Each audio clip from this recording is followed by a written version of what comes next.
Hi friends, இன்றைக்கி என்ன video அப்படின்னு பார்த்தீங்கன்னா, இது வந்து அம்மா வீட்டுக்கு போயிருந்தப்ப அங்கே எடுத்த வீடியோ தாங்க இது. என் பையன் வந்து ஸ்கூட்டி ஓட்டிக்கிட்டு இருந்தான். நான் லாஸ்ட்டாக 2-3 டைம்ஸ் போகும்போது அப்போவே வந்து பழகிட்டான்.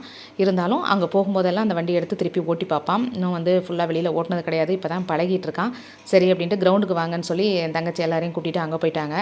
அங்கே போயிட்டு இந்த எங்கள் வீட்டுக்கு லீவில் வந்திருந்த குட்டீஸ் எல்லாம் கிரவுண்டுக்கு பால்லாம் எடுத்துக்கிட்டு எல்லோரும் போயிட்டாங்க விளையாடுறதுக்காக. என் பையன் வந்து ஃபஸ்ட்டு அவன் ஸ்கூட்டி ஓட்டி பார்த்துக்கிட்டு இருந்தான். நல்லா ஓட்டினான், பரவாயில்ல. இங்கே எங்கள் வீட்டில் இருக்கிறது பார்த்தீங்கன்னா மேஸ்ட்ரோ வச்சுருக்கோம். அது கொஞ்சம் வெயிட்டாக இருக்கும். அவர் என் ஹஸ்பண்ட் ஓட்டுறதுக்கு அவருக்கு தகுந்த மாதிரி இருந்துச்சு. இவனுக்கு வந்து இது வெயிட்லெஸ்ஸாக இருக்கிறதுனால கொஞ்சம் நல்லா ஓட்டினா, அழகாகவே ஓட்டினா, சூப்பராக எங்கேயுமே வந்து ஸ்லிப் ஆகாமல் செம்மையாக வந்து ஓட்டிட்டான். பார்க்கவே ஆசையாக இருந்துச்சு. நான் ஓட்டுறேன் பாருமான்னு சொல்லிக்கிட்டு என்கிட்ட ஓட்டி ஓட்டி காமிச்சிட்டு இருந்தான். சரின்னு இந்த குட்டீஸ்களும் எல்லாம் விளையாண்டுட்டு இருந்தாங்க. பால் எல்லாம் வச்சு விளையாண்டு முடிச்சுட்டு எல்லாரையும் ஒரு ரவுண்டு காலையில் விளையாட வச்சு வீட்டுக்கு கூட்டிகிட்டு வந்தாச்சுங்க. இது என்னென்னு பார்த்தீங்கன்னா, வீட்டில் அம்மா வீட்டுக்கு முன்னாடி பார்த்தீங்கன்னா 2 சைடும் கொஞ்சம் செடி வச்சுருப்பாங்க. அதில் கொஞ்சம் கத்தாழை செடி இருக்குது. அப்புறம் ஒரு முல்லை செடி வந்து கொடி மேலே ஏற்றி விட்டுருக்காங்க. அது அப்புறம் இது என்னென்னு பார்த்தீங்கன்னா, அந்த க்ரீன் கலரில் இருக்குது பார்த்தீங்களா, இது வந்து ரம்ப இலைன்னு சொல்லுவாங்க. அந்த பிரியாணியில் சேர்ப்போம் இல்லைங்களா, சூப்பராக இருக்கும். அது மாதிரி குருமா ரெசிபி எது பண்ணாலும் இந்த இலையை சேர்த்து பண்ணோன்னா செம்ம வாசனையாக டேஸ்ட்டாக இருக்குங்க. இந்த பக்கம் அப்படியே அரளி செடி இருக்குது. அப்புறம் இது என்ன அப்படின்னு பார்த்தீங்கன்னா, சப்பாத்தியை வச்சு என் தங்கச்சி வந்து நூடுல்ஸ் பண்ணியிருந்தா.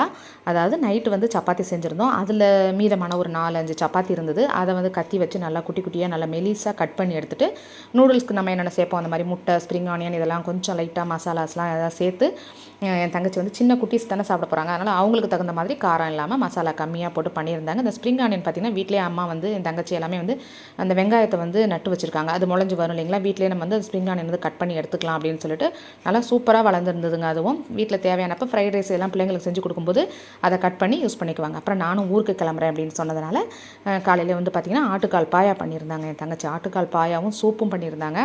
செம்ம டேஸ்ட்டுங்க. வீட்டிலேயே செஞ்சு இப்போ தான் ஃபஸ்ட் டைம் சாப்பிட்றேன். நல்லா பண்ணியிருந்தா என் தங்கச்சி. நல்ல காரம் இல்லாமல் செம்ம டேஸ்ட்டாக இருந்தது. நான் வந்து சாப்பாட்டில் தான் போட்டு சாப்பிட்டுட்டு அந்த இது சூப் இருக்குது பார்த்திங்கன்னா, அது ஒரு கப்பு வந்து குடிச்சிட்டு வந்தேன். அதுவும் சூப்பராக இருந்ததுங்க.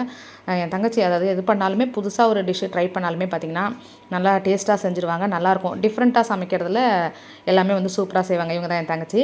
எது செஞ்சாலும் டிஃப்ரெண்ட்டான ரெசிபியெல்லாம் இவங்க நல்லா ட்ரை பண்ணுவாங்க. அது நல்லாவும் வரும், சூப்பராக இருக்கும். இப்போ வந்து பார்த்திங்கன்னா ஆட்டுக்கால் பாயால் லாஸ்ட்டாக அப்படி வாசனைக்காக கொஞ்சம் கொத்தமல்லி இந்த புதினாலாம் கட் பண்ணி சேர்த்துட்டாங்க. அவ்வளோதாங்க, சூப்பரான ஆட்டுக்கால் பாயா வந்து ரெடி ஆகிடுச்சு. நானும் வந்து சுட சுட சாதத்தில் போட்டு சாப்பிட்டு அப்படியே சூப்பையும் குடிச்சிட்டு எல்லாருக்கும் ஒரு பாய் சொல்லிவிட்டு ஊருக்கு கிளம்பிட்டாங்க. ஓகே, பாய்.